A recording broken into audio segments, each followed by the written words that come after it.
I had a job interview the other day with an HR administrator that wanted to work in my team.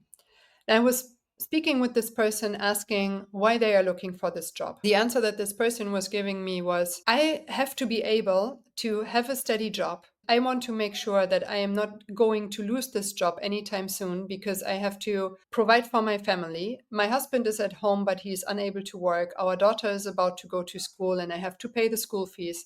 So I want to have a place at work that makes me feel secure and where I know that I can stay here for the next couple of years. I spoke to another person who would be saying, when I am looking for a job, what's very important for me is to be able to develop myself. I want to learn more and I want to be able to take the next step in my career development after a year or two. I want to become a team leader in 3 years. And I'm applying to your team because I know that you are paying a lot of attention to development for your team members. The first one was very clearly speaking about things that she wanted to avoid. She wanted to avoid getting fired. She wanted to avoid having to find a new job after a year or two.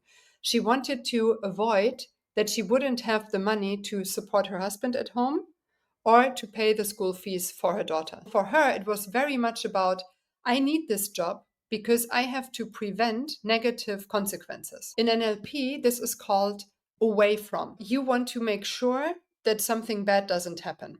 The other person I spoke to was all about what she wants to achieve, what is going to come next. She was speaking in an NLP perspective towards something. And this is super interesting because that gives you an indication of the main motivation of these people. So when I wanted to retain the second one, it was obvious that she needed to be developed. She wanted to learn something new. She wanted to have an environment where she knew that she was cared for and that she was fostered. For the first person, if I wanted to retain her, all that she needed basically was security. She needed to know that nobody is going to cause any harm for her. It also depends on who I am as a leader. The first one would probably not have enjoyed development that much, but she would have enjoyed much more to get a pay raise, because the pay raise for her would have meant that it's even easier to prevent that she couldn't take care of her husband, to prevent that she would fail to pay the school fees. Whereas the second one would have been much more excited about a budget to go to a conference of, let's say, her favorite topic,